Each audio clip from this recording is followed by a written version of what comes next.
सभी साधकों को, मित्रों को मेरा नमस्कार।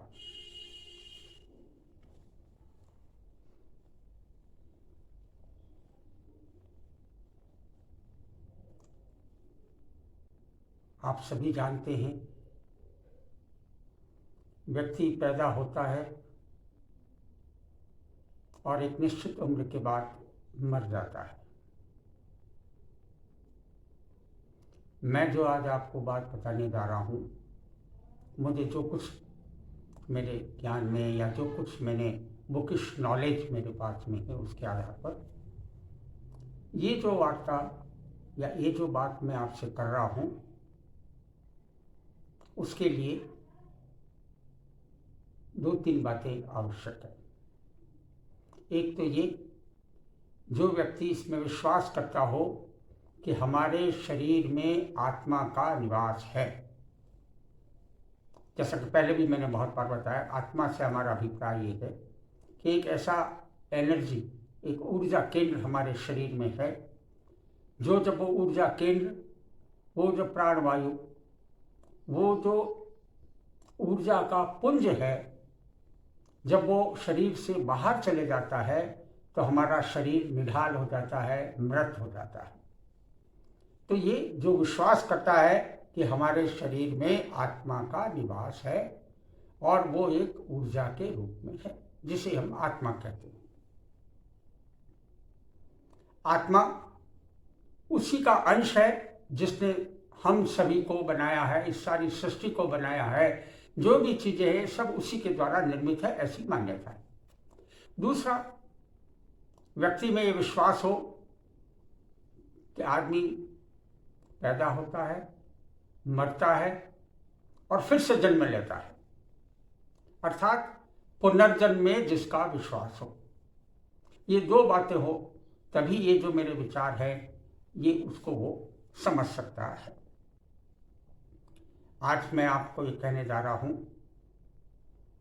कि हमारे शरीर की आत्मा एक ही है और ये आत्मा जब हमारा शरीर मृत हो जाता है तो फिर से नए शरीर में प्रवेश करती है। अर्थात हर बार हम पैदा होते हैं, मरते हैं, फिर ये आत्मा दूसरे शरीर में प्रवेश करती है। इस प्रकार से हमने कितने ही जन्म ले लिए हैं, कितनी ही बार हम मर चुके हैं और आगे भी ऐसा होगा। तभी हम मुक्ति की बात इसीलिए करते हैं कि बार बार हमको जन्म न लेना पड़े, बार बार हमें मृत्यु में न जाना पड़े। तो मैं कहना ये चाह रहा हूं कि आत्मा तो एक ही है, लेकिन विभिन्न समयों में, विभिन्न शरीरों में ये प्रवेश करती है। हमने हजारों जन्म लिए, जैसा मैंने कहा, और लेंगे। आज जो हमारे संबंधी हैं, माता पिता हैं, ये पिछले भव में नहीं थे और न आगे आने वाले समय में रहेंगे। क्योंकि हम नया शरीर में, हम मृत्यु के बाद नए शरीर में हम प्रवेश कर जाते हैं। अर्थात आत्मा वो की वो रहती है, लेकिन शरीर बदल जाता है। मृत होने के बाद में जो आत्मा है वो तो वही रहती है, एक ही आत्मा वो, लेकिन विभिन्न प्रकार के शरीर हो जाते हैं। हम ये जो आत्मा है, हम फिर से जब जन्मे, हमें अच्छा वातावरण मिले, आनंदमयी हमारा जीवन हो, इस हेतु हमें आत्मा के जो गुण हैं, प्रेम, करुणा, अहिंसा, दया भाव, मानवीयता, ये आत्मा के गुण हैं। यदि इन गुणों को हम इस भाव में, इस जीवन में उतारें, इनको कार्यान्वित करें, तो अगले होने वाला जन्म हमें एक ऐसे वातावरण में होगा जहां हमारा जन्म आनंदमयी, हमारा जीवन आनंदमयी होगा और हम इसी ओर, आत्मा के गुणों की ओर हम अग्रसर होते जाएंगे। अतः हमें आत्मा के गुणों को इस जीवन में विकसित करना चाहिए, अर्थात प्रेम, करुणा, दया, अहिंसा, मानवीयता, इस भाव से हमें हमारा जीवन जीना चाहिए। शरीर नश्वर है, अर्थात शरीर 5 तत्वों से बना है और वापस 5 तत्वों में मरने के बाद में मिल जाता है। शरीर अमर नहीं है, लेकिन आत्मा अमर है। आत्मा न कभी मरती है, न कभी पैदा होती है। ये एक ऊर्जा का पिंड है ना। और इसीलिए हम कहते हैं कि हमारे शरीर में एक आत्मा विराजमान है, एक प्राण है, एक ऊर्जा बिंदु है, एक ऊर्जा है। वो जब शरीर से चली जाती है तो हम मृत हो जाते हैं। और अलग अलग है, कोई कहता है हर व्यक्ति की आयु निश्चित है, जितनी श्वासें निश्चित है, जितना होगा उतना जिंदा रहेगा, उसके बाद में उसकी प्राणवायु उससे निकल जाएगी। अब होता क्या है कि एक बात आप हमेशा ध्यान रखिए कि आत्मा, ये जो प्राण ऊर्जा जब शरीर से निकलती है, उस निकलने के पहले, निकलने के क्षणों में व्यक्ति बेहोश हो जाता है। बेहोश होने से मतलब ये कि उसको कुछ भी मालूम नहीं होता क्या हो रहा है, अर्थात व्यक्ति अपनी मृत्यु को नहीं देख पाता। हमें भले ये लगता है कि कैसे मरेंगे, क्या तकलीफ आएगी, जीव कैसे निकलेगा, ये सब व्यर्थ की बात है। क्यों कि उस ईश्वर ने ऐसा हमारा मस्तिष्क, ऐसा हमारा शरीर बनाया है कि प्राण आखिरी श्वास जाने के समय हम इस प्रकार के अचेत हो जाते हैं, चाहे एक मोमेंट के लिए हो, और उस समय में आत्मा बाहर निकलती है। उस समय में वो प्राणवायु, उस समय में वो एनर्जी हमारे शरीर से बाहर निकलती है। इसीलिए हमने कहा कि उस समय निकलते समय व्यक्ति बेहोश होता है, उसको मालूम नहीं है कि मैं मर गया। अर्थात जिंदे जी व्यक्ति को कभी ये मालूम नहीं होता है कि प्राण निकलने के बाद में कि मैं मर गया। ये मर गया, ये शरीर का सोचना है, ये हमारे मन का सोचना है, ये हमारे मस्तिष्क का सोचना है। आत्मा जब शरीर से बाहर जाती है तो अपने मृत शरीर को देखती है, अपने मृत शरीर को पड़ी हुई देखती है। हम पहले अभी अपने शरीर को हम नहीं देखते, हम पहचान नहीं पाते हैं। इसीलिए हम आपको कहते हैं कि पहले हम तो ध्यान करवाते हैं। ध्यान में यदि हम पारंगत हो जाए, नियमित यदि हम ध्यान करें, हम हमारे स्वयं के शरीर का निरीक्षण कर सकते हैं, शरीर को देख सकते हैं। शरीर बाहरी हिस्सा है, आत्मा खड़े खड़े उसको देख सकती है।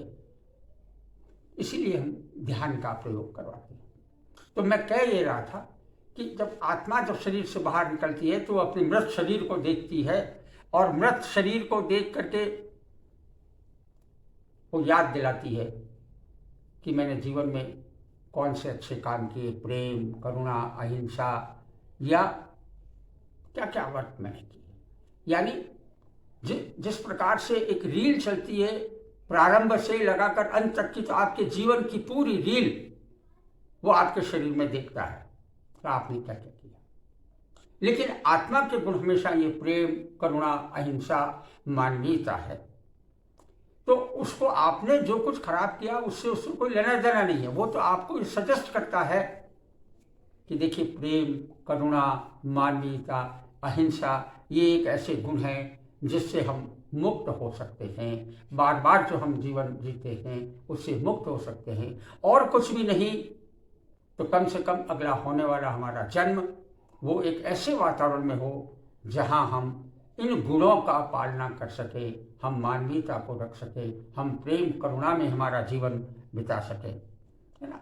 तो ये वो उसको बताता है। और ये बताने के बाद में अब व्यक्ति की इच्छा, अब उस आत्मा जब ये सारा बताने के बाद में उसको गाइड करती है कि तुम्हें क्या करना है। फिर भी जब व्यक्ति जाता है, मरता है, तो प्राणवायु के साथ साथ में जो उसका मन, सूक्ष्म मन है, वो भी उसके साथ में जाता है। अब वो सूक्ष्म मन जब उसके साथ में जाता है तो वो सूक्ष्म मन सोचता है कि मुझे अहिंसा का पालन करना है, प्रेम करुणा को निभाना है, मानवीयता को निभाना है, या मुझे बदला लेना है किसी से, या मुझे क्या बनना है। ये जो आखिरी विचार है। इसलिए आपने देखा होगा कि मरते समय व्यक्ति को बहुत से मंत्रों का जाप कराते हैं, अपने अपने धर्म के अनुसार करवाते हैं, गंगा जल भी उसको पिलाते हैं कि भाई इसका नया जन्म, इसको मुक्ति मिले, इसको अच्छा जीवन मिले, अच्छी जगह पैदा हो। तो अब ये आपके ऊपर डिपेंड करता है। आत्मा क्या करती है, आप जो चाहते हो उसको सपोर्ट करती है, गाइड करती है आपको कि ये होना चाहिए, मेरे गुण ये है, इनको अपनाओ। लेकिन आप नहीं अपनाते हो तो वो कुछ भी नहीं कहती। ठीक है, उसका सजेस्ट करना था, उसने सजेस्ट कर दिया आपको। अब आप व्यक्ति जब पैदा हो तो अब वो नया जन्म जो लेता है वो अपनी इच्छा से लेता है। हम नया जन्म जो लेते हैं मरने के बाद में, वो अपनी इच्छा से लेते हैं। हम सेलेक्ट करते हैं कि कौन से माता पिता के गर्भ में जाकर के मैं स्थापित हूं। हम स्वयं तय करते हैं कि कौन से माता पिता के गर्भ में जाकर के मैं स्थापित हूं। यहां मैं एक बात बता दूं, यदि व्यक्ति को जो वो चाहता है वैसा गर्भ, वैसे माता पिता उसको नहीं मिलते हैं, तो वो इसी ब्रह्मांड में विचरण करती रहती है और जब भी अवसर मिलता है तब उसमें वो प्रवेश कर जाती है। लेकिन कुछ आत्माएं इतनी पवित्र होती है, उनका कार्यकलाप ऐसा होता है कि वो हजारों सालों तक फिर से जन्म नहीं लेते और एक ऐसी अवस्था में, आनंदमयी अवस्था में वो लोग रहते हैं जिसको हम देवलोक कह सकते हैं। वो उसमें विचरण करते हैं, वहाँ शांत बैठे रहते हैं। कोई किसी प्रकार का कोई उनको न सुख है न दुख है, कुछ भी नहीं है, अपने एक आनंदमयी जीवन में वो बिताते हैं। लेकिन वो हजारों साल या जितना भी उनका वो पीरियड है उसके बाद में फिर से वो भी किसी भी माता पिता को सेलेक्ट करते हैं और उसमें अवतरित होते हैं। तो मैं कह ये रहा हूँ कि इसीलिए हम कहते हैं कि आखिरी समय में जो हमारे विचार होते हैं उसी के अनुसार जन्म होता है। तो अब हम स्वयं सेलेक्ट करते हैं कि मुझे कहाँ पैदा होना है, और इस प्रकार से ये जीवन और मृत्यु का, ये पैदा होने का और मरने का ये चक्र जीवन भर चलता रहता है जब तक हम इससे मुक्त नहीं होते हैं। ये जो संसार है, ये जो दुनिया है, ये एक मंच है, ये एक नाटक है। हम उसके पात्र हैं, हम उसके अभिनेता हैं, अभिनय करने वाले हैं। अतः यदि हमें अगला जन्म ऐसा हो जो आनंदमयी हो, प्रेममयी हो, करुणामयी हो, मानवीय गुणों से भरपूर हो, तो हमें इस समय से ही ऐसे विचार, ऐसी भावनाएं हमको रखना चाहिए। यही मैं एक तो आत्मा के संबंध में कि ये कैसे हम मरते हैं, फिर पैदा होते हैं, मरते हैं, पैदा होते हैं, अब हमारे इस वर्तमान जीवन को और आने वाले जीवन को भी हम बहुत सफल बना सकते हैं, आनंदमयी बना सकते हैं, यदि ये आत्मा के गुणों को हम अपने जीवन में लाएं। मेरा अगला लाइव वीडियो आत्मदर्शन को लेकर के होगा, और वो वीडियो आप किसी भी स्थिति में हो शारीरिक रूप में तो आप उसे कर सकते हैं, क्योंकि वो सो कर के आपको करने का है, शवासन में आपको करने का है। इसलिए आप उसको बहुत इजीली, प्रसन्नता से आप उसको कर पाएंगे, चाहे कोई भी उम्र हो, चाहे आप नीचे न बैठ सकते हो, खड़े न हो सकते हो, कोई बात नहीं। आप एंजॉय करिए अगले वीडियो का, जिसमें मैं आपको आत्मदर्शन अर्थात आपको विचारों से मुक्त करवा दूंगा। आपको, आपके शरीर को, आपके मन को स्टॉप कर देंगे। आप आनंदमयी, शांतिमय लहर आपको महसूस होगी, और हुआ तो आपको ऊर्जा के रूप में, एक प्रकाश के रूप में आपको अपना आत्मा का भी दर्शन हो सकता है। नमस्कार, धन्यवाद।